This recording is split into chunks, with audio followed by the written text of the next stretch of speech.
Pumpkin قرآن مجید میں یکتین کے نام سے کدو کا ذکر کیا گیا ہے۔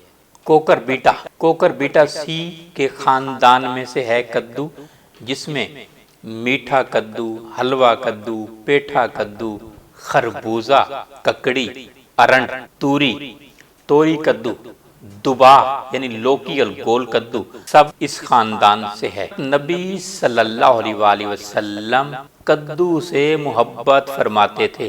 حضرت انس بن مالک رضی اللہ تعالی عنہ فرماتے ہیں کہ رسول اللہ صلی اللہ علیہ وآلہ وسلم نے فرمایا، کان رسول اللہ صلی اللہ علیہ وآلہ وسلم یحب الکرہ، نبی صلی اللہ علیہ وآلہ وسلم کدو سے محبت فرماتے تھے۔ سبحان اللہ۔ کدو شفا بھی ہے اور دوا بھی ہے۔ اب کدو ہے دو طرح کا، ایک ہے لوکی اور ایک ہے گول کدو۔ کرا لوکی کو کہتے ہیں اور دبا گول کدو کو کہتے ہیں۔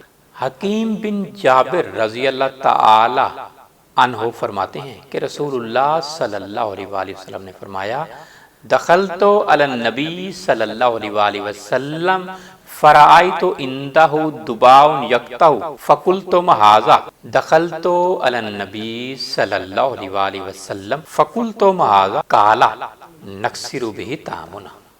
حکیم بن جابر رضی اللہ تعالی عنہ فرماتے ہیں کہ میں نبی صلی اللہ علیہ وآلہ وسلم کے پاس حاضر ہوا، دیکھا کہ آپ کدو کے قتلے کر رہے ہیں۔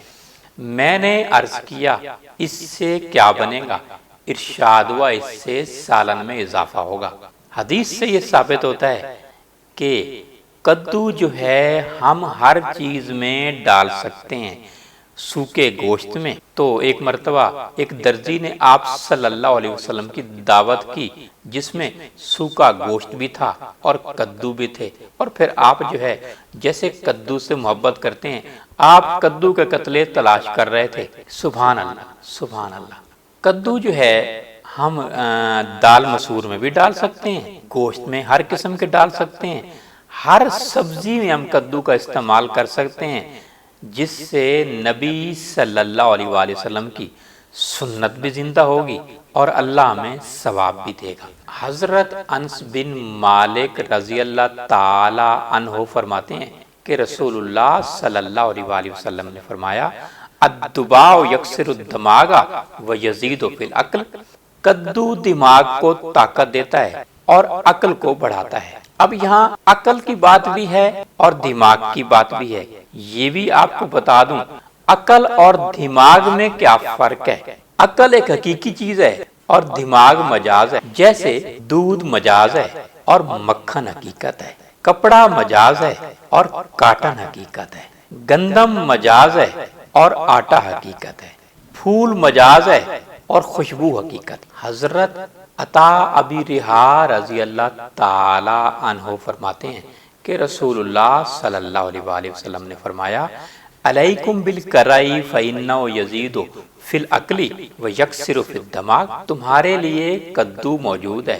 یہ عقل کو بڑھاتا ہے اور دماغ کو طاقت دیتا ہے۔ دماغی امراض کے لیے یرکان میں، شوگر میں، ہر مرض کے لیے شفا ہے۔ جس کدو سے میرے نبی رحمت صلی اللہ علیہ وآلہ وسلم محبت فرماتے تھے، اس کی تو مثال ہی کوئی نہیں ہے۔ علاج بھی، غذا بھی، دوا بھی، شفا بھی، خوراک بھی اور سنت نبوی بھی۔ سبحان اللہ۔ لوکی کا مزاج گرم تر ہے اور کدو کا مزاج جو ہے سرد تر ہے، سویٹ گارڈ بھی کہتے ہیں کدو کو۔